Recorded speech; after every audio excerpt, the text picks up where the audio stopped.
Humilié par mon petit-fils qui m'a frappé lors de mon anniversaire, j'ai quitté la fête avec un ticket de loterie gagnant. Découvrez cette histoire bouleversante de revanche et de chance. Abonnez-vous pour plus de récits captivants. Mon petit-fils m'a frappé devant tous à mon anniversaire, mais je suis parti avec un ticket gagnant. Le matin de mon 68e anniversaire a commencé comme d'habitude, avec une tasse de café filtre, un toast tartiné de confiture d'orange. Même un jour comme celui-ci, je ne dérogeais pas aux habitudes forgées sur des décennies. Je me levais avec les premiers rayons du soleil, comme toute ma vie. Quand j'enseignais à l'école primaire, la seule de Quiberon, ma petite maison en périphérie était impeccable. J'avais repassé la nappe blanche, réservée aux grandes occasions, sortie du buffet, les couverts en argent, hérités de ma mère, brillaient soigneusement polis, le service en porcelaine, offert par mon mari pour nos 20 ans de mariage, quelques mois avant sa mort soudaine, était lavé, disposé sur la table à manger. Je ne voulais pas de célébration. Organiser une fête pour être un an plus près de la tombe me semblait ridicule. Mais ma fille, Isabelle, insistait. Maman a 68 ans. Ce n'est pas juste un anniversaire, c'est une étape. J'ai cédé, comme souvent ces dernières années. Autrefois, je ne laissais jamais mes enfants avoir le dessus. Mais avec l'âge, j'étais devenue plus douce, plus conciliante, bien que je le regrettais parfois. En me regardant dans le miroir de la salle de bain, j'examinais mon visage, rides profondes autour des yeux, lèvres pincées, semblant avoir perdu l'habitude de sourire. Je m'étais toujours trouvée peu attirante, mais avec les années, mon visage avait acquis ce que certains appelaient du caractère, moi, les traces de la vie. Mes cheveux gris, tirés en chignon serré à la nuque, une coiffure portée depuis mes 30 ans, quand j'ai enterré mon mari, me retrouvant seule avec 3 enfants. Parfois, je me demandais comment ma vie aurait été si Charles n'était pas mort d'une crise cardiaque à 42 ans. Peut-être n'aurais-je pas été si dure. Je stricte, mais le destin en avait décidé autrement. J'ai dû devenir le pilier de ma famille, une dame de fer, sans faiblesse. Un coup de téléphone soudain a interrompu mes pensées. C'était Isabelle. Vérifiant si j'avais besoin d'aide avant l'arrivée des invités, j'ai répondu que tout était prêt, lui rappelant d'apporter des chaises supplémentaires. Dans notre famille, on se débrouillait seul, sans demander d'aide. On n'engage pas pour ce qu'on peut faire nous-mêmes, répétai-je à mes enfants. Après avoir parlé à ma fille, j'ai repris mes préparatifs, sortant une tarte aux pommes du four, ma spécialité, une recette de ma grand-mère. L'odeur de cannelle, de vanille, emplissait la cuisine, ravivant des souvenirs d'enfance, d'un temps où tout semblait simple, compréhensible. Dans 2 heures, les invités devaient arriver. Isabelle, son mari François, leur fille Héloïse, mon fils Laurent, sa femme Nadine, leurs enfants, Bastien et Camille, quelques parents éloignés, avec qui je maintenais des relations par devoir plus que par affection. La pensée de Bastien m'a fait soupirer lourdement. Mon petit-fils aîné avait toujours été mon préféré, bien que je ne l'ai jamais admis à voix haute. Enfant, il passait souvent les week-ends chez moi, aidante au jardin. Écoutant mes histoires du passé, Bastien était sensible. Mais avec les années, il avait développé une dureté qui m'inquiétait. Je me blâmais en partie. Peut-être avais-je été trop stricte avec lui. Comme avec toute ma famille, nos relations s'étaient tendues. Après sa séparation d'avec sa femme, Aurélie, j'aimais beaucoup ma belle-fille, n'avait pas caché ma déception face à la décision de mon petit-fils. Tu fais une erreur, Bastien. Aurélie est une fille merveilleuse. Tu ne trouveras pas mieux. Lui avais-je dit, mais il avait balayé mes mots. disant que je ne comprenais pas les relations modernes. Nous sommes juste différents. Grand-mère, tous les mariages ne sont pas parfaits, comme celui de grand-père et toi. Sesmos m'avait blessé. Bastien ignorait ce que j'avais traversé pour tenir ma famille. Après la mort de mon mari, il ne voyait que l'extérieur, une femme forte, ayant surmonté l'adversité, élevant 3 enfants, seule. Mais il ignorait les nuits blanches, la peur, les moments de désespoir, où je pensais ne pas y arriver. Je continuais à voir Aurélie après le divorce. Malgré la désapprobation familiale, nous nous rencontrions 1 fois par mois au Café des Dunes, un petit établissement cosy près du port de Quiberon. J'écoutais avec intérêt ses récits sur le petit café qu'elle avait ouvert après sa rupture avec Bastien. Ah, c'est mon rêve, Monique, petit, mais à moi, disait Aurélie, les yeux brillants. Laurent fut le premier à arriver, mon fils cadet, toujours ponctuel à l'excès, un trait hérité de moi, grand, mince, cheveux clairsemés, bien qu'il n'ait que 47 ans. Il ressemblait à Charles, même retenue, même habitude de réfléchir à chaque mot avant de parler. Joyeux anniversaire, maman, a-t-il dit, me tendant une boîte emballée. Je savais qu'elle contenait un foulard en soie. Laurent m'offrait toujours des foulards, que je rangeais dans le tiroir supérieur de ma commode, sans les porter. Notre rituel tacite, parti de l'étrange relation développée sur des décennies. Isabelle et sa famille sont arrivées ensuite, contrairement à Laurent, réservée. Isabelle était émotive, exubérante. Elle a déboulé comme un tourbillon, m'enlaçant, admirant la nourriture, donnant des ordres à son mari, qui portait des boîtes de cadeaux, des chaises. « Ah, tu es magnifique. »« Maman !» a exclamé Isabelle. Bien que nous savions toutes deux que ce n'était pas vrai, je ressemblais à une femme de mon âge, fatiguée par la vie. Mais dans notre famille, on disait des choses gentilles lors des fêtes. Même si c'étaient des mensonges évidents, peu à peu, la maison se remplissait, nièces avec leur mari, cousins, ma voisine, Colette, amie depuis 30 ans, seuls manquaient Bastien et Camille, les enfants de Laurent. Camille avait prévenu qu'elle arriverait tard, à cause du travail, mais Bastien était souvent en retard aux réunions familiales. S'il venait, les invités se réunissaient au salon, échangeant des nouvelles, discutant politique, santé, météo, sujets habituels.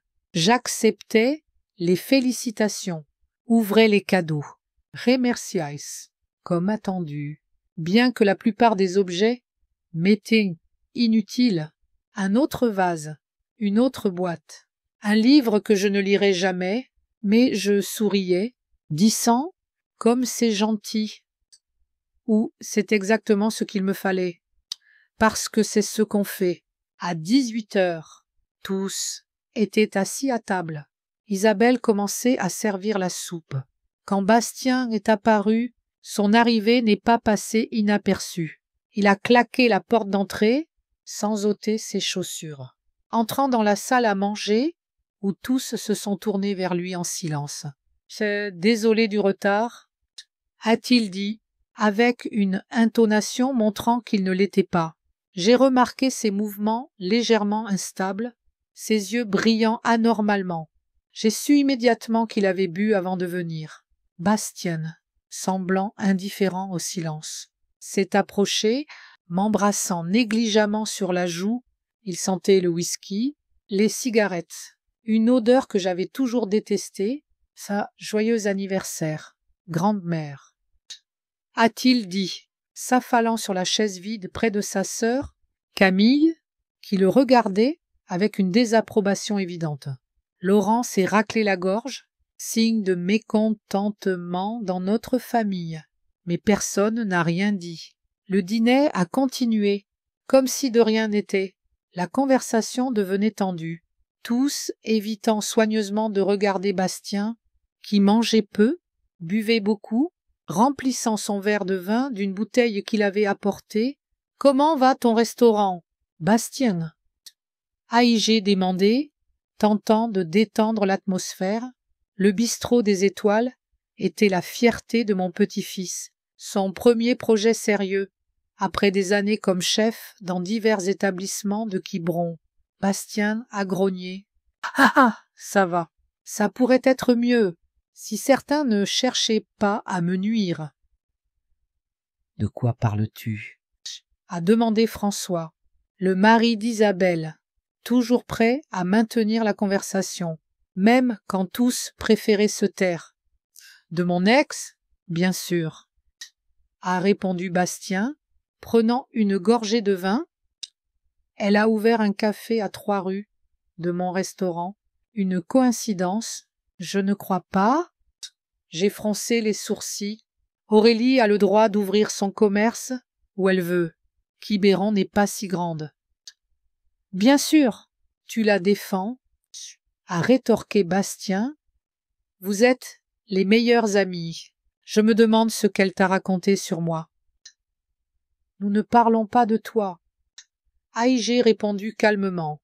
Bien que ce ne soit pas tout à fait vrai, Aurélie mentionnait parfois Bastien, toujours avec retenue, sans l'amertume qu'il affichait. « Si, allons, » a dit Bastien, moqueur. « Je parie qu'elle t'a dit comment j'ai brisé ses rêves. »« Non, non, que je ne la soutenais pas, que j'étais un mari horrible.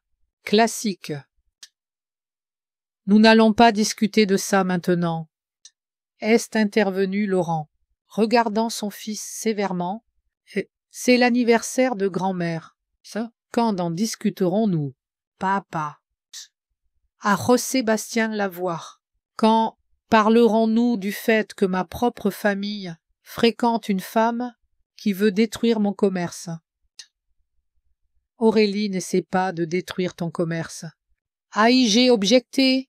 Elle veut juste. Juste quoi? M'a interrompu Bastien, le visage rouge de colère et d'alcool. On mais juste choisir le même style de cuisine, juste voler mes clients, juste répandre des rumeurs sur mes ingrédients, bon marché. Bastien, calme-toi. Camille a posé la main sur l'épaule de son frère, mais il l'a repoussée. Non, je ne me calmerai pas. Je veux savoir pourquoi ma grand-mère continue de voir une femme qui me hait. Ma patience s'effilochait toute ma vie. J'avais contrôlé mes émotions, ne laissant pas la colère prendre le dessus. Mais là, face à mon petit-fils ivre, faisant une scène chez moi, le jour de mon anniversaire, quelque chose s'est brisé. Aurélie ne parle pas mal de toi, Bastien. A.I.G. dit doucement, mais fermement. Ce n'est pas ce genre de personne. Elle n'essaie pas de ruiner ton commerce. Elle construit le sien, et si elle réussit mieux que toi, peut-être devrais-tu réfléchir pourquoi. Au lieu d'accuser tout le monde, chez la table sais-tu, je n'avais jamais parlé si durement à aucun de mes petits-enfants. Je voyais le choc sur leur visage, mais je ne pouvais m'arrêter. Des années de déception contenues éclataient. Ah, tu sais quel est ton problème. Bastien, tu cherches toujours un coupable. Quand tu as raté tes examens à l'université, tu accusais tes profs. Quand tu as été licencié de l'Hôtel des Vagues, tu accusais le gérant. Et maintenant que ton mariage s'effondre, tu accuses Aurélie. Peut-être est-il temps de te regarder dans un miroir. Bastien s'est levé d'un bond, sa chaise tombant au sol. « Tu ne sais rien de ma vie » a-t-il crié. « Tu restes dans ta petite maison parfaite, jugeant tout le monde de ton piédestal moral, mais tu n'as aucune idée de ce que j'ai traversé. » Bastien, assieds-toi, a tenté Laurent, mais son fils l'a ignoré. « Tu l'as toujours préféré à moi, » a continué Bastien, se penchant vers moi. « Dès que je l'ai ramené à la maison, tu l'as regardé comme un trésor. Et moi, je n'étais jamais assez bien pour toi. » Je me suis levé pour être à son niveau. Ce n'est pas vrai. Bastien, je t'ai toujours aimé, mais Aurélie ne mérite pas la façon dont tu l'as traitée. C'est une bonne fille. Qui? Tais-toi, a aboyé Bastien, et j'ai ressenti une douleur aiguë dans la poitrine, alors que sa main me repoussait, surprise. J'ai perdu l'équilibre. Tombant, heurtant durement le bord de la table, un silence assourdissant a suivi. Puis le cri effrayé d'Isabelle, le bruit des chaises reculées. Laurent et François se sont précipités pour m'aider à me relever. Je voyais l'horreur sur le visage de Bastien, réalisant seulement ce qu'il avait fait. Grand-mère, je ne voulais pas, a-t-il commencé, mais Laurent l'a interrompu. Sors maintenant. J'attendais que quelqu'un défende Bastien, dise que c'était un accident, qu'il ne voulait pas me la mal. Personne n'a rien dit, tous fixaient leurs assiettes, évitant de se regarder. Maman, tu dois t'allonger, sans haïsser Isabelle, prenant mon bras, mais je me suis dégagée. Je vais bien. J'ai dit, malgré la douleur dans mon flanc, continuant le dîner, mais la fête était irrémédiablement gâchée. Bastien a marmonné quelque chose, semblant une excuse, et s'est enfui. Les autres invités ont commencé à partir, prétextant l'heure tardive. Des affaires urgentes. Seuls Isabelle, Laurent et leur famille sont restés pour ranger la table, laver la vaisselle. Quand tous furent partis, je me suis assise dans mon fauteuil préféré au salon. Fixant le gâteau d'anniversaire intact, la douleur dans mon flanc s'était atténuée, mais l'amertume, la rancune persistaient, pas tant à cause de la chute. À mon âge, les bleus sont courants, mais parce que personne ne m'avait défendu. Ils étaient restés assis, regardant mon propre petit-fils m'insulter, me pousser. Je pensais que la famille soutenait quoi qu'il arrive. Mais ce jour-là, j'ai réalisé que ce n'était pas vrai. Ma famille, pour qui j'avais tout sacrifié, n'était pas prête à sacrifier même son confort pour moi. Le téléphone a sonné, interrompant mes pensées sombres. C'était Aurélie, voulant me souhaiter un joyeux anniversaire, ignorant ce qui s'était passé, sa voix chaleureuse, sincère, contrastait avec la froideur de ma propre famille. Tu voulais passer aujourd'hui, mais j'ai pensé que tu étais occupé avec ta famille, a-t-elle dit. Viens demain, a-j'ai répondu, surprise par le calme de ma voix. J'aimerais te voir. Après avoir raccroché, je suis restée longtemps silencieuse, repensant aux mots de Bastien. Peut-être avait-il raison, peut-être avais-je toujours mieux traité Aurélie. Non, ce n'était pas ça. J'aimais mon petit-fils, mais je ne pouvais approuver son comportement. Et Aurélie, elle était le genre de fille que j'aurais voulu être. Jeune, indépendante, déterminée, courageuse. La semaine après mon anniversaire s'étirait à l'infini. L'hématome sur mon flanc changeait de couleur, du violet vif au vert jaune. C'est jauni, me rappelant l'incident à chaque changement de vêtements, chaque douche, mais la douleur physique n'était rien face à l'amertume du comportement de ma famille. Pendant ces 7 jours, seule Isabelle a appelé pour demander comment j'allais, plus par habitude que par réelle inquiétude. La conversation était brève. Tendue, Isabelle évitait soigneusement de mentionner Bastien. Je n'ai pas posé de questions. Mon petit-fils n'est pas venu, n'a pas appelé. Je ne m'y attendais pas. Le lendemain, comme convenu, je suis sortie pour rencontrer Aurélie au Café des Dunes, un petit établissement cosy près du port de Quiberon.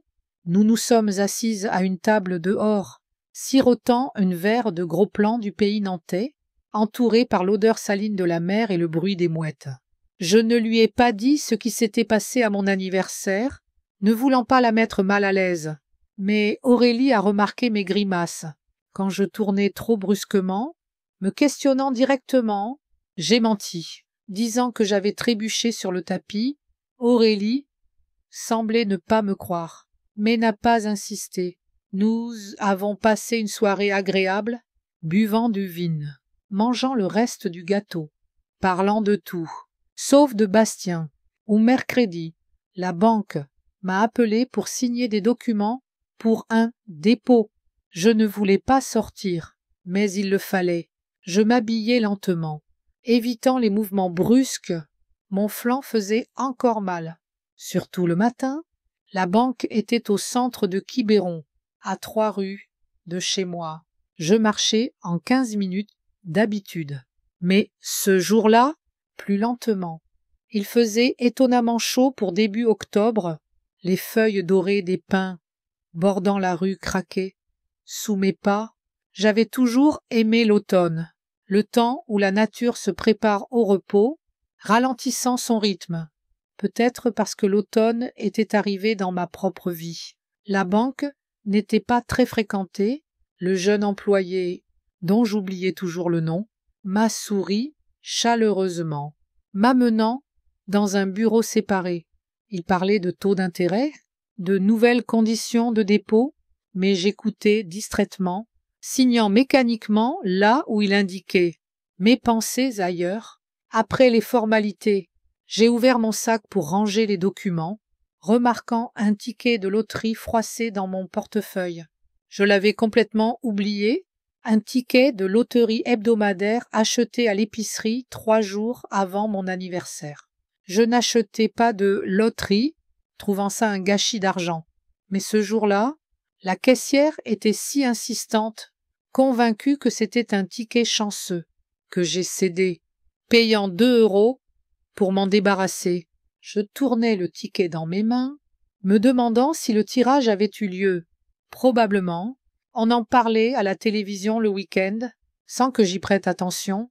En quittant la banque, j'ai acheté un journal local au kiosque du coin. Les résultats de la loterie étaient toujours à la dernière page. Je survolais cette page d'habitude, mais ce jour-là, j'ai étudié attentivement les numéros gagnants du dernier samedi. D'abord, je n'en croyais pas mes yeux. J'ai relu encore, plus lentement, vérifiant chaque chiffre. Aucun doute. Les 6 numéros de mon ticket correspondaient. Mon cœur battait plus vite. Dans la colonne du jackpot, un montant a coupé le souffle. 500 000 €. Je me suis assise sur le banc le plus proche. Mes mains tremblaient légèrement, en ressortant le ticket pour vérifier, mais pas d'erreur. Moi, Monique Delacroix, j'avais gagné le jackpot. Étrangement, au lieu de me réjouir, je ressentais un vide intérieur. Pas de joie, juste un léger vertige. La pensée, et maintenant, peu à peu, ma rationalité revenait. J'ai plié le ticket, le rangeant dans le compartiment le plus sûr de mon portefeuille, rentrant chez moi. En chemin, j'ai acheté un autre journal, une autre édition, pour revérifier, même résultat. À la maison, j'ai verrouillé toutes les portes, sorti la boîte où je gardais les documents importants, y plaçant le ticket. Puis je me suis assise, fixant la fenêtre longtemps. Rien n'avait changé dehors. Le même vieil pin dans la cour, les mêmes maisons des voisins. Mais en moi, quelque chose bougeait, comme une énorme plaque de glace craquant, fondant lentement. Le journal donnait des instructions pour les gagnants, et si vous avez gagné plus de 5 000 €, contactez le bureau régional de la loterie à Vannes. Suivez une adresse, un numéro de téléphone. Le lendemain matin, j'ai appelé. Une voix féminine agréable expliquait la procédure pour réclamer le prix. Je devais venir en personne avec le ticket. Mes documents. Le prix était tel qu'indiqué, 500 000 €. Avant taxes et après déduction des taxes fédérales et locales. Environ 30% de moins, mais toujours énorme.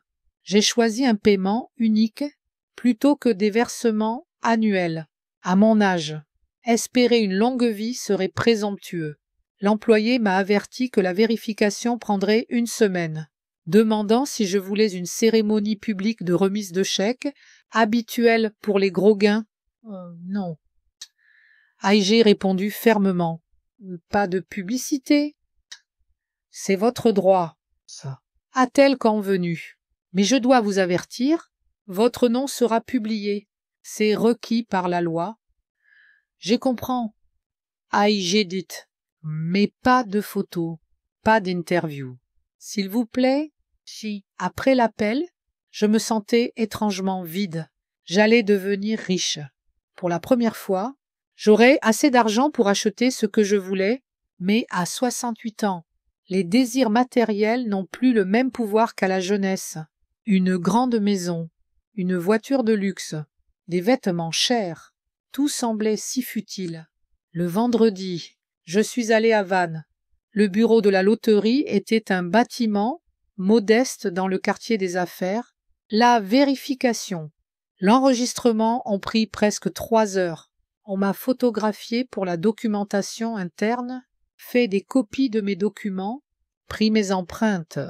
Les employés étaient polis, mais me traitaient avec la prudence réservée aux personnes âgées, comme si je pouvais m'effondrer ou oublier pourquoi j'étais là. Enfin, ils m'ont donné un document confirmant mes gains, expliquant que l'argent serait transféré sur mon compte dans les 10 jours ouvrables. Un conseiller financier m'a donné des conseils standards sur la gestion d'une grosse somme. J'écoutais poliment, mais au fond, je savais que je ne suivrais pas ses conseils. J'avais mes propres plans, ou plutôt, ils prenaient forme sur le trajet retour en bus. Je ne conduisais jamais. Je réfléchissais à l'étrangeté de la situation. Toute ma vie. J'avais économisé chaque euro mis de côté pour un jour difficile qui n'arrivait jamais. Et maintenant, à la fin de ma vie, le destin m'offrait ce cadeau, ou peut-être une moquerie. En descendant du bus à Quiberon, j'ai décidé de marcher dans le centre. Je voulais être parmi les gens, entendre des bribes de conversation, regarder la vie ordinaire, ignorante ma richesse soudaine. En passant par la rue de la Mer, j'ai vu une silhouette familière sortir de la mairie, Aurélie. Elle marchait vite, tête baissée, l'air bouleversé. Je l'ai appelée. Elle s'est retournée, luttant pour fixer son regard, comme revenue de pensées profondes. C'est Monique. Ça, un sourire est apparu, mais ses yeux restaient tristes. Ah, quelle surprise! Que fais-tu au centre? Juste une promenade? Ah, j'ai répondu. Ah, et toi, pourquoi à la mairie? Ça? Aurélie a soupiré. J'essaye d'obtenir un permis pour agrandir le café, mais comme toujours, c'est paperasse et bureaucratie. Ils veulent des documents, des approbations, des avis d'experts, comme si je construisais une centrale nucléaire, pas juste quelques tables. Nous avons marché ensemble. Aurélie me parlait de ses difficultés avec le café. Je l'écoutais attentivement.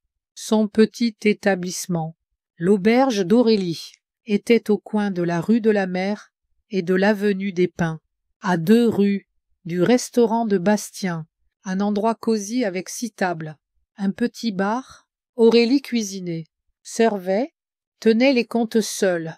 Son seul aide était une femme âgée, venant quelques heures par jour pour la vaisselle. J'ai une chance de louer l'espace voisin, a expliqué Aurélie.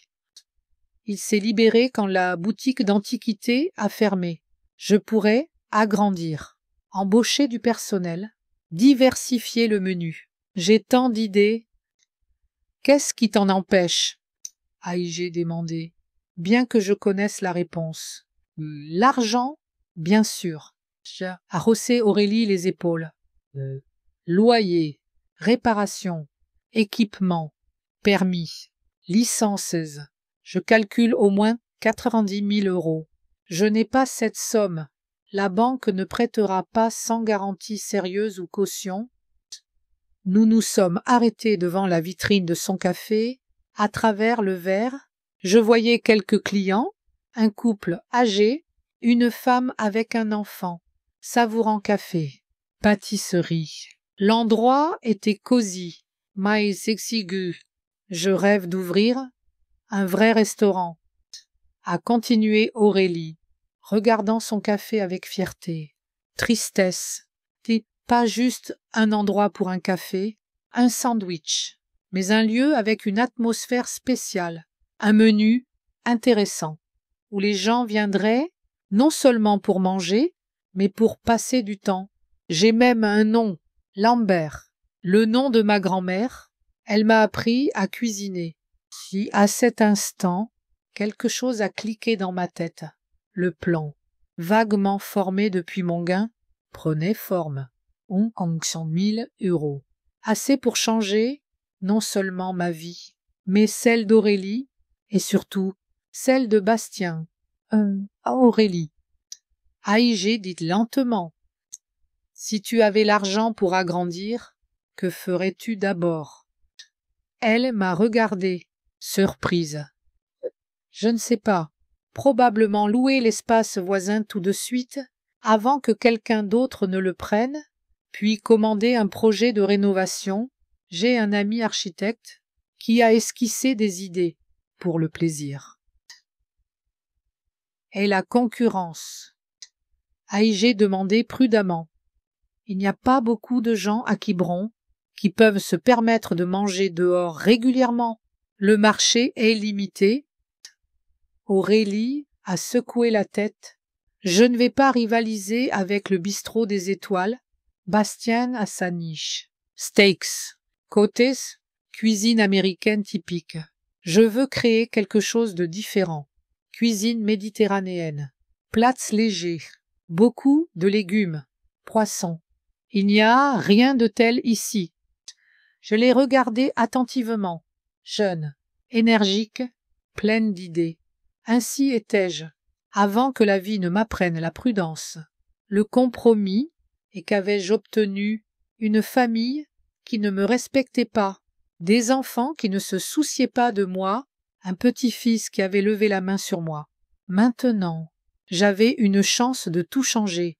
Pas pour moi, trop tard, mais peut-être pour Aurélie, et montrer à Bastien que ses actes ont des conséquences.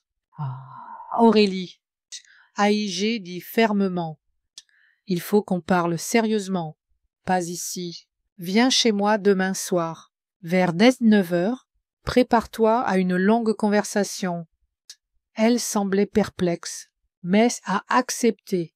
Nous nous sommes séparés au coin de la rue de la Mer. Je suis rentré lentement, peu affinant mon plan. Chaque pas le rendait plus clair. Réel. Oui, c'était risqué. Certains appelleraient ça de la vengeance. Mais pour moi, c'était la justice. Une chance de laisser quelque chose de significatif derrière moi. À la maison, j'ai sorti une vieille pochette du placard contenant les documents de la maison, les polices d'assurance, mon testament. Il était temps de faire des changements sérieux. J'ai pris un stylo notant investissement, partenariat, part d'entreprise, terms, conditions.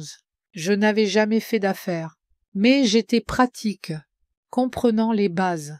Le soir, le plan était prêt. J'investirais dans le restaurant d'Aurélie, pas comme un cadeau, mais un investissement, je serais sa partenaire.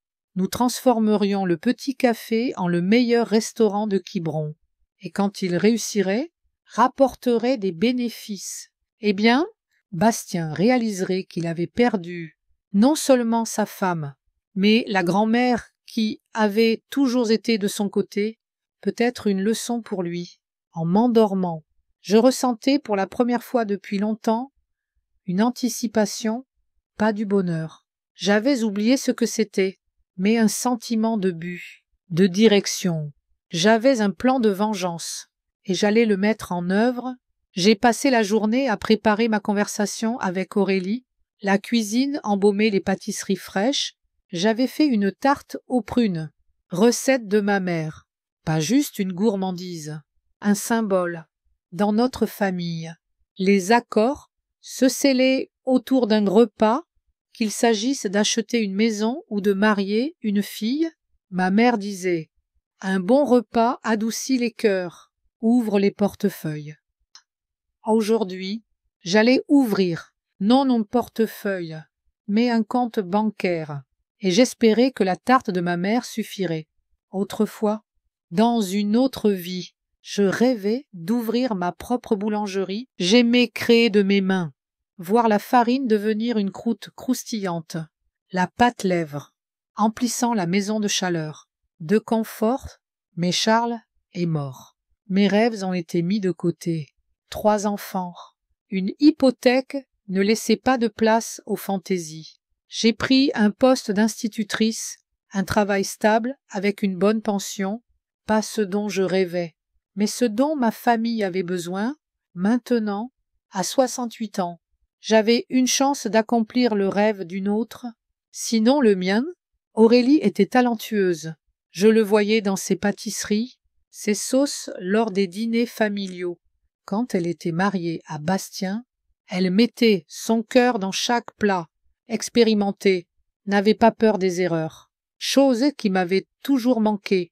La sonnette a retenti 7 fois précisément. Aurélie était ponctuelle, comme toujours. Elle se tenait à la porte avec une bouteille de vin, un peu gênée, intriguée. « J'espère que ça ira avec le dîner », a-t-elle dit, me tendant la bouteille. « C'est parfait. » Aïgé répondit, bien que je sache peu sur le vin. Charles aimait un bon rouge, mais depuis sa mort, je buvais surtout du café. Entre, tout est prêt. Nous nous sommes assises à la table du salon, couverte de ma meilleure nappe, avec les assiettes en porcelaine, d'habitude dans le placard. Aurélie l'a remarqué, mais n'a rien dit, toujours pleine de tact. La conversation a d'abord porté sur des banalités, la météo, les nouvelles de Quiberon, la santé, des connaissances. Je ne me pressais pas d'aborder le sujet principal. Je devais jauger l'humeur d'Aurélie, comprendre si elle était prête pour ma proposition. Ah, hier, tu parlais de tes plans pour agrandir le café. J'ai commencé en entamant le dessert. Dis-moi plus, que veux-tu faire exactement? Aurélie s'est animée, ses yeux brillants, décrivant sa vision. Une atmosphère légère, aérée, un menu méditerranéen, axé sur les produits locaux, une carte des vins compilée sur des mois, étudiant cépages. Région? Tu sais, il n'y a jamais eu de vraiment bon restaurant à Quiberon, a-t-elle dit, gesticulant avec un enthousiasme contagieux. Nous avons des diners, quelques restaurants familiaux. Le bistrot des Étoiles de Bastien avec ses steaks, barbecues, mais nulle part où vivre une expérience spéciale. Des plats qui surprennent, inspirantes, pas juste nourrissent. J'ai l'écouté, observant son visage changer. À ces moments, elle était particulièrement belle, pas la beauté superficielle des magazines, mais celle venant de l'intérieur, de la passion, de l'enthousiasme et la concurrence. J'ai demandé, touchant un point sensible. Bastien ne sera pas ravi.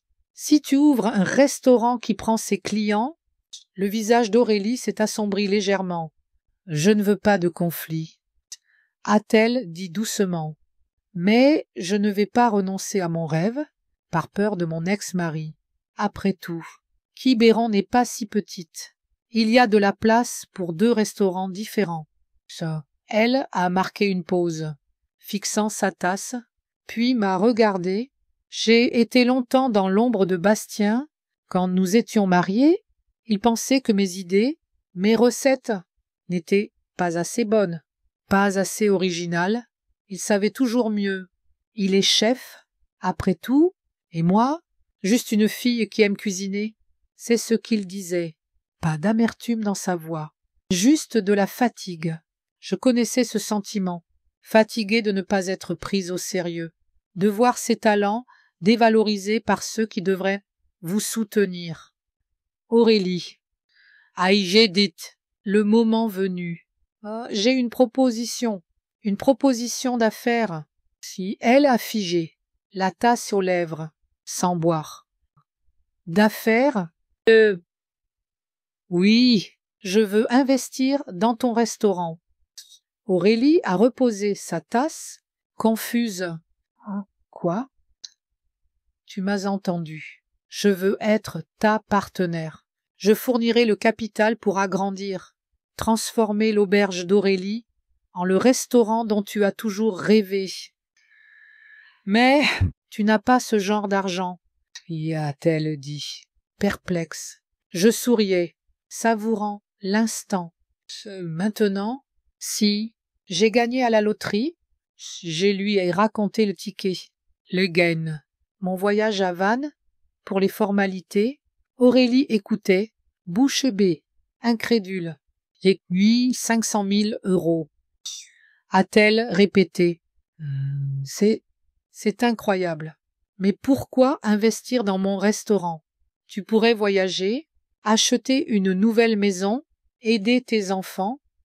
Mes enfants, ceux qui n'ont pas appelé pour savoir comment j'allais, après mon anniversaire. Je ne pouvais cacher l'amertume. Non. Aurélie, je veux investir cet argent dans quelque chose de valable, dans ton rêve, dans notre affaire ensemble. Je voyais les émotions changer dans ses yeux. Incrédulité, espoir, doté, espoir à nouveau. Mais pourquoi? Pourquoi moi?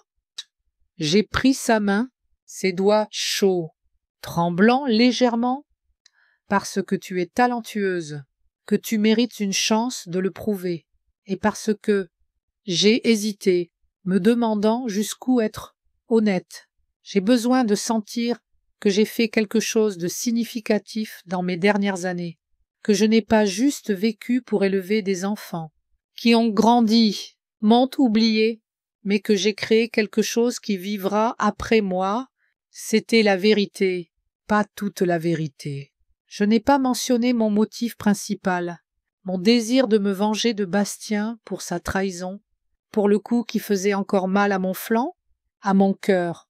Mais Aurélie n'avait pas besoin de le savoir. Pas encore. Ah, je ne sais pas quoi dire.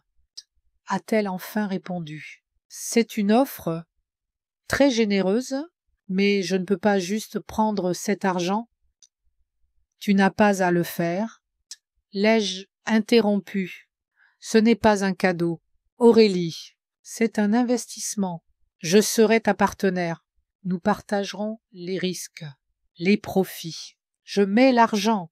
Tu mets ton talent, ton énergie. C'est un marché équitable. J'ai voyé ses yeux s'illuminer d'intérêt. Elle préférait l'approche commerciale à l'idée de charité. Aurélie avait toujours été indépendante, peu habituée à accepter des dons. Quelles sont tes conditions? A-t-elle demandé franchement. J'ai pris une feuille, avec mon plan esquissé, posé sur la table. D'abord, on change le nom. L'auberge d'Aurélie fait café.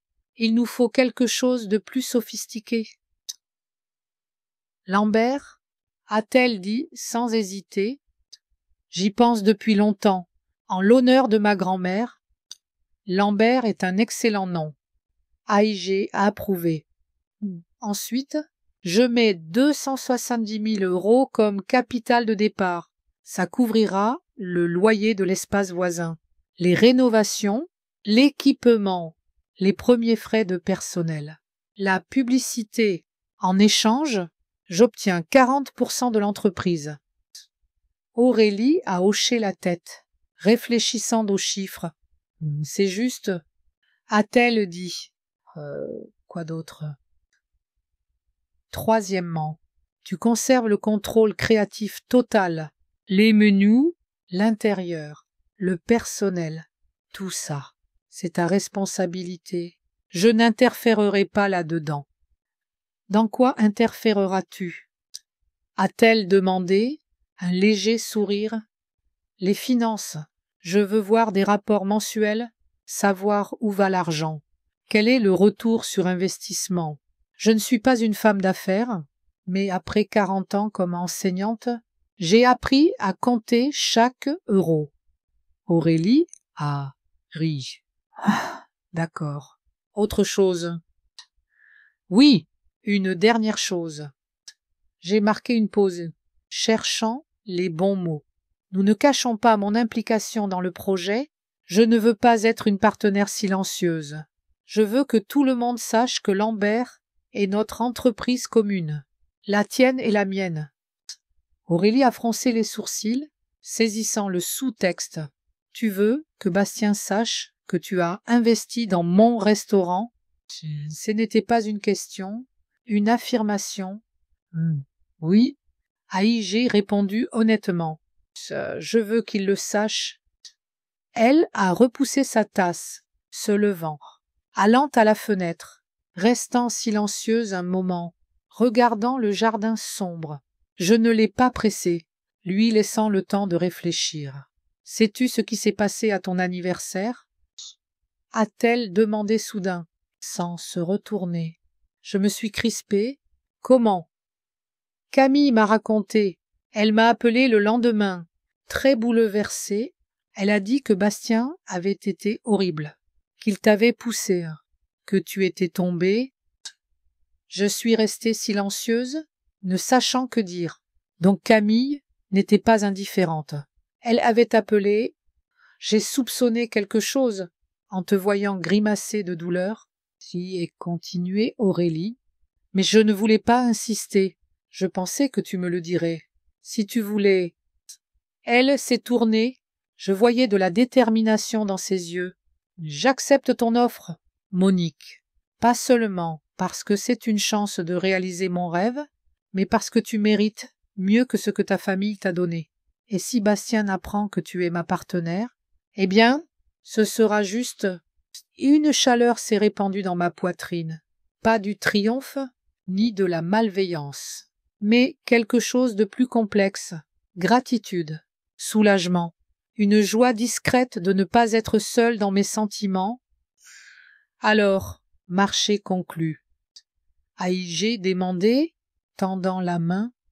Marché conclu. Aurélie a serré ma main fermement. Partenaire. Nous avons passé le reste de la soirée à discuter des détails. Aurélie m'a montré des esquisses faites par son ami architecte pour un projet rêvé, un intérieur de style méditerranéen, bois clair, murs blancs, accents azur, beaucoup de plantes vivantes, une cuisine ouverte pour que les clients voient la préparation, un bar avec tabouret haut pour ceux venant seuls ou pour un verre de vin. La salle principale avait des tables confortables, disposées pour une intimité, même pleine. Voici un menu type, y a dit Aurélie, sortant un carnet usé de son sac. J'y note toutes mes idées de plats. J'ai feuilleté les pages, regardant les notes soignées, commentaires, parfois des dessins illustrant la présentation. Ce carnet n'était pas juste des recettes, mais un journal de rêve nourri pendant des années. Ça, c'est impressionnant. Aïe, j'ai dit sincèrement. Tu y as vraiment beaucoup pensé. J'y pense depuis l'ouverture du café. À demi Aurélie. Mais je ne croyais pas pouvoir réaliser ces plans, pas avant des années. Ah, maintenant, tu peux. Aïe, j'ai dit, refermant le carnet, le lui rendant. On commence demain. D'abord, sécuriser le bail de l'espace voisin, trouver un bon avocat pour notre accord de partenariat. Aurélie a ajouté, pratique. Bien sûr, tout doit être légal. Nous avons discuté des détails pratiques. Puis Aurélie s'est préparée à partir, à la porte. Elle s'est tournée, m'enlaçant fort. Merci, Monique. Tu n'as pas idée de ce que ça représente pour moi. J'ai lui à tapoter le dos, maladroite, peu habituée à de telles émotions. Mais ça semblait approprié. Ne me déçois pas. Aïe, j'ai dit, à moitié en plaisantant. Je ne le ferai pas. A-t-elle répondu sérieusement. Je promets, et après son départ, je suis restée longtemps dans mon fauteuil, repensant à notre conversation. L'accord était conclu. Il était temps de mettre le plan en action. Bien, que je me convainque que je faisais cela pour soutenir une jeune femme talentueuse, au fond, je connaissais la vérité. C'était une vengeance, sophistiquée, bien pensée, contre un homme qui avait trahi ma confiance, levé la main sur moi, sans s'excuser. J'imaginais le visage de Bastien, apprenant que sa grand-mère était devenue la partenaire de son ex-femme. Je ne pouvais m'empêcher de sourire. Les semaines suivantes ont filé dans un tourbillon d'activités. Je ne me souvenais pas de la dernière fois où je me sentais si vivante. Chaque jour était rempli de décisions, de réunions, de nouvelles expériences. D'abord, Aurélie et moi avons engagé un avocat, un jeune sérieux de Vannes, spécialisé dans les petites entreprises. Il a rédigé un accord de partenariat que nous avons examiné, signé. Puis nous avons signé un bail pour l'espace voisin, une ancienne boutique d'antiquités, vacante depuis 2 mois. Le propriétaire, un vieil homme nommé Michel Renaud, était ravi d'avoir un locataire à long terme, baissant même un peu le prix en entendant nos plans. La ville a besoin de nouveaux lieux, a-t-il dit, signant le contrat. Sinon, tout le monde va à Vannes pour un bon dîner. Puis vinrent les réunions avec l'architecte, le décorateur, l'ami d'Aurélie, Étienne Fournier, un jeune professionnel talentueux, enthousiaste pour le projet. Il a affiné les esquisses, tenant compte de nos souhaits, dressant un plan détaillé de rénovation. Nous combinerons les 2 pièces pour un espace ouvert, a-t-il expliqué, montrant les dessins. Nous abattrons le mur intérieur, ne laissant que les colonnes porteuses. Nous agrandirons la cuisine, la rendant partiellement ouverte. Le bar sera ici, la salle principale là, et au fond, des alcôves pour ceux qui préfèrent l'intimité. Aurélie rayonnait de bonheur, regardant les plans. J'étais satisfaite aussi, le design semblait élégant, sans prétention, parfait pour Quiberon, assez sophistiqué pour attirer ceux allant dîner à Vannes, mais pas trop pour effrayer les locaux. La décoratrice, Lise Beaumont, a suggéré une palette méditerranéenne de blanc, d'azur, de sable, avec des accents terre cuite, des matériaux naturels, beaucoup de lumière, des plantes vivantes. Les meubles furent commandés à un artisan local, Antoine Lefebvre, connu pour la durabilité, la beauté de ses pièces. Plus cher que du prêt-à-porter, mais la qualité en valait la peine. Pendant les préparatifs, Aurélie travaillait le menu, organisant des dégustations pour nous. Un petit groupe d'amis, expérimentant, perfectionnant chaque plat.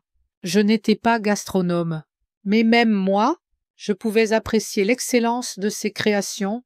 J'aimais particulièrement le bar cuit aux herbes. Citron, simple, mais délicieux. Le secret est dans la fraîcheur des ingrédients, expliquait Aurélie. J'ai conclu avec des agriculteurs locaux pour les fruits, légumes. Le poisson viendra de Brest 3 fois par semaine. Oui, ça augmente les coûts, mais la qualité en vaut la peine. Je lui faisais totalement confiance là-dessus. Mon rôle se limitait aux finances. Je suivais le budget, approuvais les dépenses, négociais avec les fournisseurs. Je découvrais un talent pour cela. Des décennies de gestion du budget familial m'avaient appris à être pratique, attentive aux détails. La nouvelle de notre partenariat s'est vite répandue dans Quiberon, petite ville où tout se sait. J'entendais des murmures dans mon dos en faisant les courses, remarquais des regards curieux à l'église le dimanche. Personne n'osait demander directement, mais tous discutaient de mes gains, de ma décision d'investir dans le restaurant de l'ex-femme de mon petit-fils. Isabelle m'a appelé 1 semaine après le début des travaux de rénovation, la seule de la famille à garder contact après l'incident de l'anniversaire. « Maman, c'est vrai, a-t-elle demandé sans préambule. Tu investis dans l'entreprise d'Aurélie. Oui, AIG répondit calmement. Oh, nous sommes partenaires. Mais pourquoi? Te rends-tu compte de ce que ça semble une trahison envers Bastien? Et qu'a-t-il fait? Dis-moi, quand il m'a poussé à mon propre anniversaire, ce n'était pas une trahison. Je ne pouvais cacher l'amertume. Isabelle s'est tue quelques secondes. Il ne voulait pas. Maman, il était ivre, bouleversé, et c'est une excuse. Il ne s'est même pas excusé. Isabelle, aucun de vous ne m'a défendu. Vous êtes restés assis, regardant un parent, ivre, insulté, pousser une femme de 68 ans. Silence, puis un soupir lourd. Je n'appelle pas pour discuter. Maman, fais juste attention. Bastien est très contrarié. Il le prend comme une trahison personnelle. Qu'il le prenne comme il veut. AIG rétorquait. Ça m'est égal. Mais c'était un mensonge. Ça m'importait. Je voulais qu'il soit contrarié, qu'il ressente une partie de la douleur, de l'humiliation que j'avais vécue. Isabelle n'a plus abordé le sujet. Nous avons parlé de banalité avant de nous dire au revoir. Après, je me sentais étrangement vide. Une partie de moi voulait faire la paix avec ma famille, restaurer notre relation d'avant, mais une autre, plus forte, réclamait la justice, et elle l'emportait. Les travaux de rénovation avançaient vite. Un mois après l'accord, le mur entre les deux pièces était abattu. L'espace combiné, les finitions commençaient. Je venais tous les jours sur le chantier, observant les progrès, discutant des détails avec Aurélie, l'architecte, les ouvriers. J'aimais être au cœur des choses, prendre des décisions, voir notre plan prendre vie. Un jour, en inspectant les travaux, un ouvrier m'a posé une question sur les matériaux pour le comptoir du bar. Nous discutions des avantages des différents bois. Quand j'ai remarqué une silhouette familière à la porte, Bastienne, immobile, nous fixant, même de loin. Je voyais ses épaules tendues, ses poings serrés. Nos yeux se sont croisés à travers le chantier poussiéreux. Je ressentais un mélange étrange, satisfaction, peur, tristesse. Mon petit-fils, que j'aimais plus que toute autre fois, me regardait avec une hostilité non dissimulée. Un instant plus tard, il s'est tourné, partant sans un mot. J'ai continué ma conversation avec l'ouvrier, comme si de rien n'était. Mais intérieurement, je tremblais. La confrontation que j'attendais, que je redoutais, approchait inévitablement. Mais pour l'instant, je ne voulais pas y penser. Nous avions du travail pour réaliser le rêve d'Aurélie. Chaque jour, cette réalité se rapprochait. Nouveaux murs, nouvelles fenêtres, une nouvelle vie naissant de l'ancien espace. La métaphore ne m'échappait pas. J'avais trouvé un nouveau but, un nouveau sens. Même si mon motif initial était la vengeance, maintenant, il y avait autre chose, un désir de créer quelque chose de beau, de significatif, qui resterait après moi, apportant de la joie pour des années. 2 mois ont passé comme un seul jour. La rénovation s'est achevée avec 1 semaine de retard, mais le résultat dépassait toutes les attentes. Lambert était exactement comme rêvé, élégant, sans prétention, cosy, raffiné, murs blancs en plâtre texturé, poutres en bois au plafond, éclairage doux créant une atmosphère chaleureuse, une cuisine ouverte derrière une cloison vitrée permettait aux clients de voir la préparation. Un bar en bois sombre, avec tabouret haut, attirait ceux venant pour un verre. Un encart dans la salle principale. 20 tables étaient disposées pour une intimité, même pleine. La date d'ouverture était fixée au 15 décembre, un vendredi. Pas le moment idéal avec les fêtes, mais Aurélie insistait. Elle voulait travailler avant Noël, résoudre les problèmes, pour que le restaurant entre dans la nouvelle année avec une réputation, une clientèle établie. Les semaines avant Noël sont en or pour les restaurants, expliquait-elle. Soirées d'entreprise, dîners familiaux, retrouvailles d'amis. Si on ouvre en janvier, on ratera cette ruée. J'étais d'accord. Bien qu'inquiète que tout ne soit pas prêt. Le personnel était embauché, formé, le menu peaufiné dans les moindres détails. La carte des vins établie avec un consultant de Brest, mais il y avait toujours un risque. Une semaine avant l'ouverture, nous avons lancé la campagne publicitaire annoncée dans le journal local, Prospectus, une bannière sur la rue de la Mer. Mais notre atout était la stratégie conçue ensemble. Invitation personnelle aux résidents influents, le maire, les conseillers municipaux, les directeurs d'école, les entrepreneurs locaux, l'éditrice du journal. Tous ont reçu des cartes élégantes pour l'ouverture de Lambert. « Es-tu sûre que le maire viendra ?» a demandé Aurélie, nerveuse. « Il viendra. » Aïgé répondit. « Confiante. Pierre Morel était mon élève en CM1. Je connais sa mère. Il n'osera pas refuser. » Ma confiance fut confirmée. Quand le maire a appelé pour confirmer, d'autres ont suivi le mercredi. Nous avions les confirmations de la plupart des invités VIP. Quiberon était une petite ville. L'ouverture d'un nouveau restaurant était un événement. Tu es un génie, Monique, a dit Aurélie, vérifiant la liste des invités. Je n'aurais jamais pensé que tu étais si stratège. J'ai souri.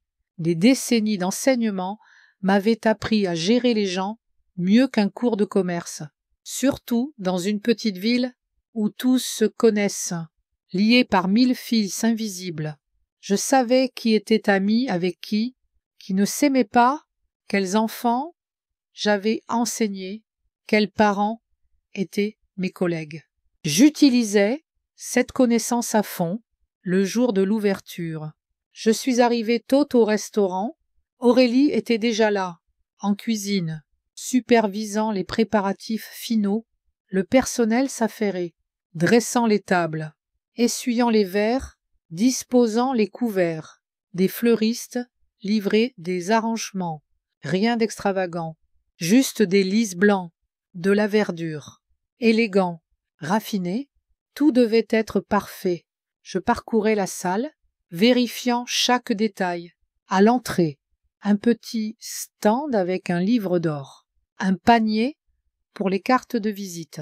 Sur chaque table, une carte racontant l'histoire du nom du restaurant de Marguerite Lambert, la grand-mère d'Aurélie, dont les recettes inspiraient le menu. Un petit détail, mais important pour l'atmosphère.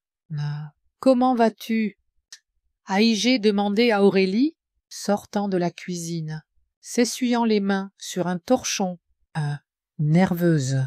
J'y a-t-elle admis honnêtement, mais une bonne nervosité, comme avant un examen bien préparé.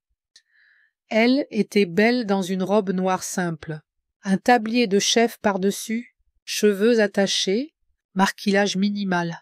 Aurélie voulait que les clients se concentrent sur la cuisine, pas sur son apparence. Tout ira bien. Aïché dit, l'enlaçant, me surprenant moi-même. Tu mérites ce succès. Oh, nous le méritons, a-t-elle corrigé, rendant l'étreinte. C'est notre projet, Monique. Je n'oublierai jamais que sans toi, rien de tout ça ne serait possible.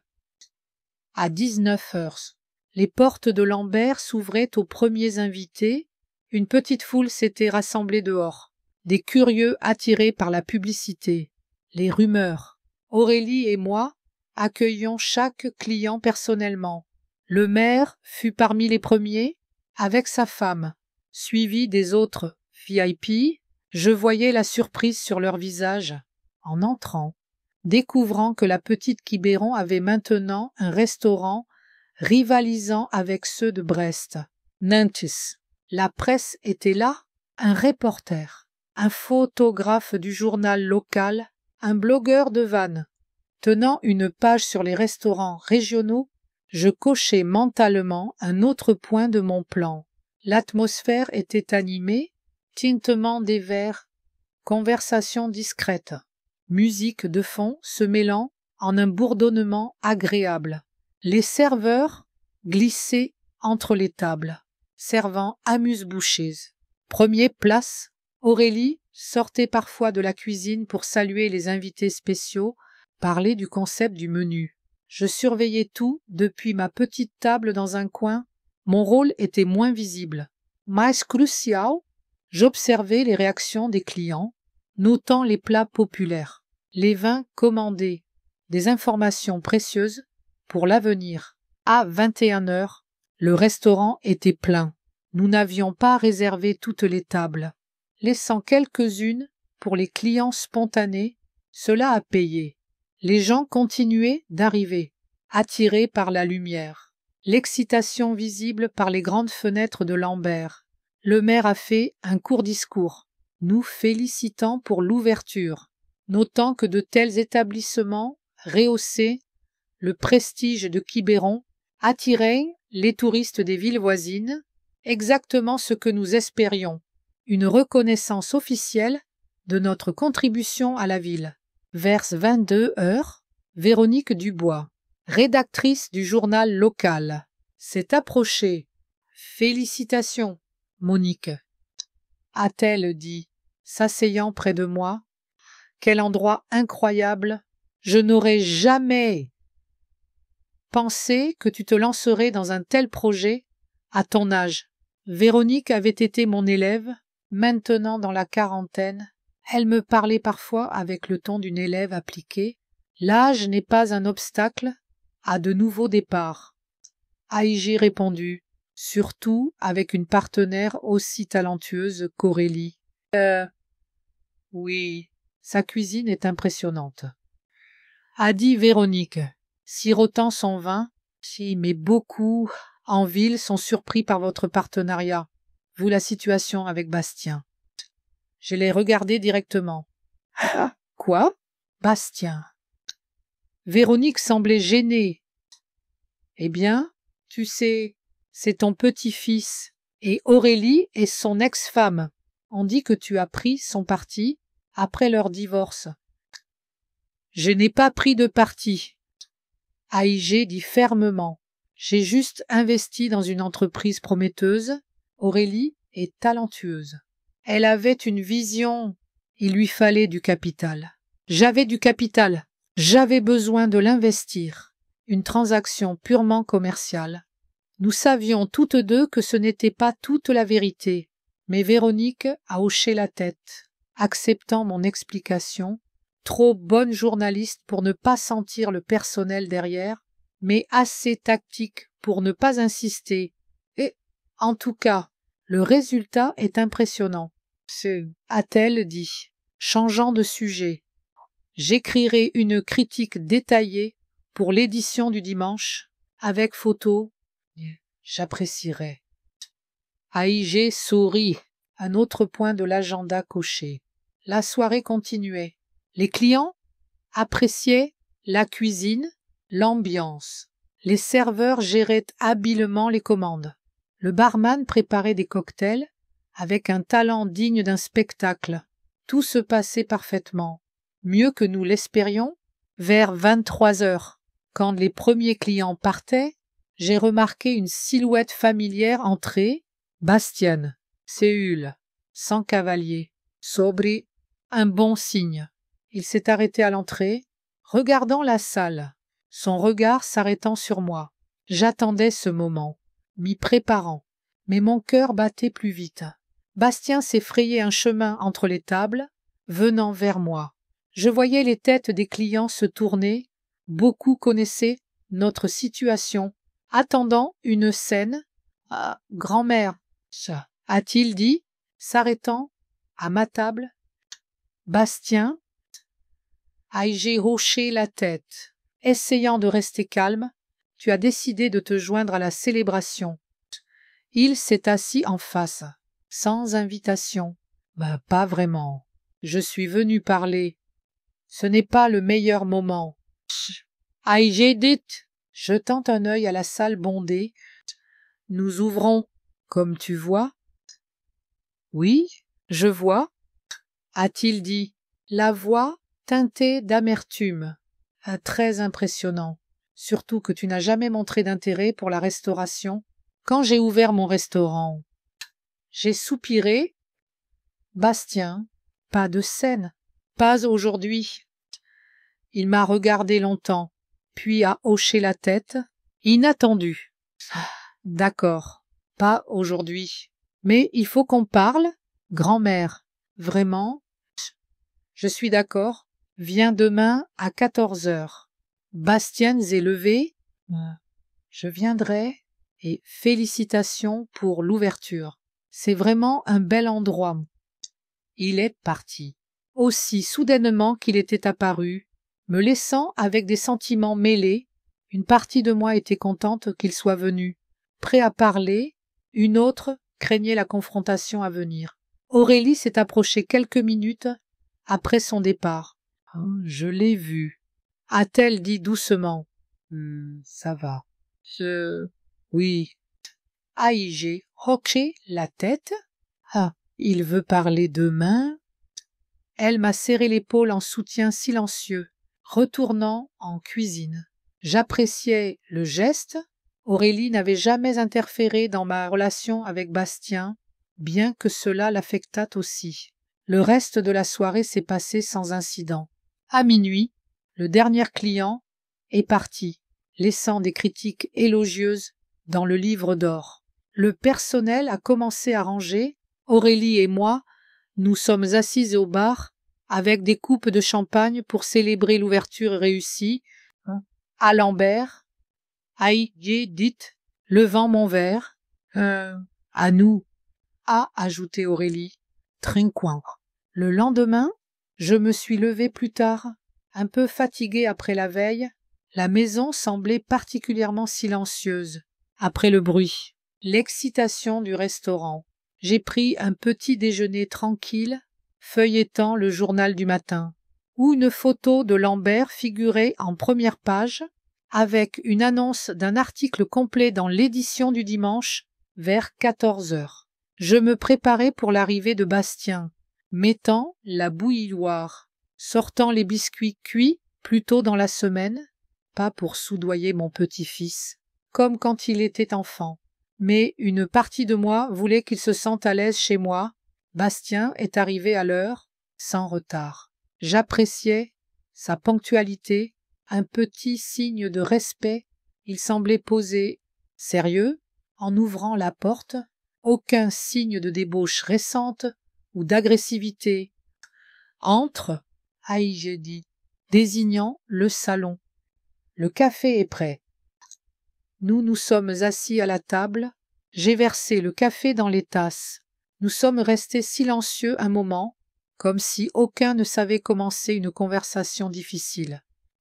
Donc, a dit Bastien enfin, tu es la partenaire d'Aurélie. Oui, je ne voyais pas l'intérêt de nier l'évident. Pourquoi? Il m'a regardé directement, exigeant une réponse honnête.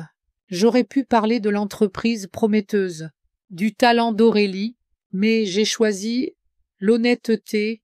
Bastien méritait la vérité, parce qu'elle le mérite, et parce que je voulais te montrer que tes actes ont des conséquences. Ça, il a froncé les sourcils. À cause de ce qui s'est passé à ton anniversaire, j'ai déjà présenté mes excuses. J'étais ivre, bouleversé. Non, tu n'as pas présenté d'excuses. Léger interrompu. Ah, tu n'as jamais appelé, jamais venu, et ce n'est pas juste l'anniversaire. Bastien, c'est des années de négligence. Comment tu as traité Aurélie? Moi, toute la famille. Tu pensais que le monde tournait autour de toi? Bastien semblait abasourdi par ma franchise. Ce n'est pas juste, a-t-il dit après une pause. J'ai tout fait pour m'en sortir. J'ai construit cette entreprise de zéro, sans aide. Ai-je jamais demandé ton aide? Non. Tout ce que je voulais, c'était du respect pour ma maison, mon anniversaire, mes sentiments, et qu'ai-je eu des insultes d'ivrogne, une poussée qui m'a laissé un flanc douloureux, une semaine. Je l'ai vu tressaillir. Bien qu'il sache que ces actes m'ont blessé, pas seulement émotionnellement, mais physiquement. Je ne voulais pas te pousser, a-t-il dit doucement. C'était un accident. J'étais très en colère contre Aurélie. Tu es toujours en colère contre Aurélie? Ai-je complété? Mais sais-tu quoi? Elle n'a jamais dit un mot contre toi, même après le divorce, même quand tu as répandu des rumeurs sur son café. Bastien a détourné le regard. Je n'ai pas répandu de rumeurs. Peu importe. Le fait est que tu as pris son désir de se développer comme une insulte personnelle, comme si elle n'avait pas le droit à ses propres ambitions, son propre commerce. Ce n'est pas vrai, a-t-il objecté, sans conviction. Non, alors pourquoi t'es-tu tant énervé en apprenant notre partenariat? Si tu veux vraiment qu'elle réussisse, ne devrais-tu pas être heureux pour elle? Bastien Zétu, réfléchissant à mes mots, je voyais le combat sur son visage. Une partie de lui comprenait que j'avais raison, une autre, têtue, fière, refusait d'admettre ses erreurs. Tu as pris son parti, a-t-il dit enfin. Ma grand-mère, séduite par mon ex-femme, comment devais-je le prendre? Ah, je n'ai pas pris de parti. Bastien, j'ai juste cessé de te soutenir aveuglément. Quand tu as commencé à te comporter mal, ce sont deux choses différentes. J'ai marqué une pause, rassemblant mes pensées. Ce que j'allais dire était important. Je t'aimais plus que tous mes petits-enfants. Tu étais spécial pour moi, sensible, intelligent, avec tant de potentiel. Je voyais ton grand-père en toi, la même passion, la même quête d'excellence. Mais récemment, tu as changé, tu es devenu dur, cynique, égoïste. Tu as trop bu, tu accuses tout le monde de tes problèmes. Bastien écoutait sans interrompre. Je voyais que mes mots le blessaient, mais je continuais. Tout ça aurait dû être dit il y a longtemps, quand tu as épousé Aurélie. J'étais si heureuse, elle était exactement ce qu'il te fallait, équilibrée, gentille, avec ses propres intérêts, ambitieuse. Vous auriez pu construire quelque chose de beau ensemble, mais tu ne pouvais accepter qu'elle ne vive pas ta vie. Tes intérêts, tu voulais qu'elle soit ton ombre. Elle voulait être ta partenaire. C'est plus compliqué que tu ne penses, a objecté Bastien, sans sa conviction précédente. Peut-être. Les relations le sont toujours. Mais après votre divorce, tu t'es comporté de manière honteuse. Tu as répandu des rumeurs, essayé de saboter son commerce, retourné la famille contre elle. Et quand je n'ai pas soutenu ton comportement, tu l'as pris comme une trahison. J'ai pris une gorgée de café froid, et puis, il y a eu mon anniversaire, ton éclat, et comment toute la famille a fait comme si de rien n'était. Quand tu as poussé ta grand-mère de 68 ans, si fort qu'elle est tombée, Bastien a baissé la tête. Je n'étais pas moi-même.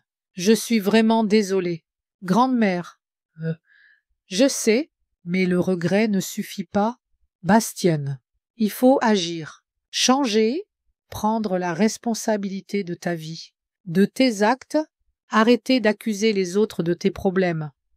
Nous sommes restés silencieux un moment. Des bruits étouffés venaient de la cuisine. Cliquetis des couteaux, sifflement du grille, voix discrète du personnel. Autrefois, ces sons emplissaient le bistrot des étoiles d'énergie, de vie. Maintenant, ils semblaient des échos d'un ancien tumulte. Que dois-je faire, grand-mère? A demandé Bastien, enfin, et dans sa voix, j'entendais le petit garçon venant me demander conseil, quand il ne savait que faire. Arrête de nuire à Lambert. Si, aïe, j'ai dit fermement. D'abord, c'est illégal. et inutile. Tu ne fais que nuire à ta réputation. Bastien a hoché la tête. Et ensuite, tu dois décider si tu veux vraiment sauver ce restaurant ou s'il est temps de passer à autre chose. Que veux-tu dire? Je veux dire que parfois, il faut admettre la défaite pour commencer quelque chose de nouveau. Tu es jeune, talentueux, toute une vie devant toi, peut-être une chance de repartir de zéro, ailleurs, avec d'autres personnes, de nouvelles idées. Bastien semblait secoué. Tu suggères que j'abandonne tout après toutes ces années. Je suggère que tu envisages toutes tes options. A.I.G. répondit, y compris vendre le restaurant. Tant qu'il a de la valeur, utilise l'argent pour un nouveau projet, peut-être dans une autre ville, où il y a moins de concurrence. Il s'estu, réfléchissant. Je voyais différentes émotions lutter dans ses yeux. Désespoir, colère, résignation, espoir. Je peux t'aider avec l'argent. A.I.G. dit, me surprenant, pas pour sauver ce restaurant, mais pour un nouveau départ. Si tu décides vraiment d'avancer, tu me donneras de l'argent. Bastien semblait incrédule. Après tout ce qui s'est passé, je suis ta grand-mère, Bastien. Quoi qu'il arrive, je veux que tu sois heureux, réussi. Je ne veux plus soutenir ton attitude irrespectueuse envers les autres, envers toi-même. Il a hoché la tête. Acceptant mes conditions, je vais y réfléchir. Honnêtement, Sourcet, nous nous sommes séparés. Je suis partie du bistrot des étoiles, le cœur lourd, mais confiante d'avoir fait ce qu'il fallait. Parfois, il faut être dur avec ceux qu'on aime pour leur faire voir la vérité. 2 jours plus tard, Bastien m'a appelé, sa voix inhabituellement calme, déterminée. J'ai trouvé un acheteur pour le restaurant, a-t-il dit sans préambule. Un couple de vannes veut ouvrir un bistrot mexicain ici. Ils ont offert un bon prix, vous les circonstances. Je suis contente. A.I.G. répondit sincèrement. Je pense que c'est la bonne décision.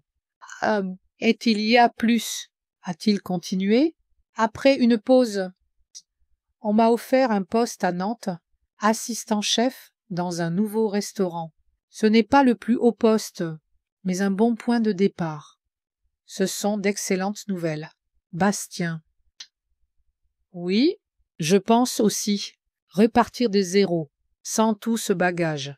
Plus de comparaisons avec Lambert. Plus de croisées Aurélie au supermarché. Plus de murmures dans mon dos. J'entendais dans sa voix quelque chose d'absent depuis longtemps, de l'espoir. Ça réchauffait mon vieux cœur plus que prévu. Quand pars-tu? Et A.I.G. demandait. Dans 2 semaines, d'abord, je dois finaliser la vente, m'occuper des formalités, puis faire mes bagages, trouver un appartement à Nantes, passer avant de partir. A.I.G. dit, je ferai ta tarte aux pommes préférées. Je viendrai, grand-mère. La vente du bistrot des étoiles s'est faite rapidement, sans accroc. Les nouveaux propriétaires, un couple, énergique dans la trentaine, avaient une vision claire pour un bistrot mexicain, nouveau à Quiberon. Avec toutes les chances de succès, Bastien est passé la veille de son départ pour Nantes. Nous avons passé la soirée à manger la tarte, à évoquer, non les conflits récents, mais les bons moments, son enfance, son grand-père, ses premières expériences culinaires, une soirée de réconciliation, sans prononcer le mot « Je viendrai te voir », a-t-il dit en partant. « Je promets ».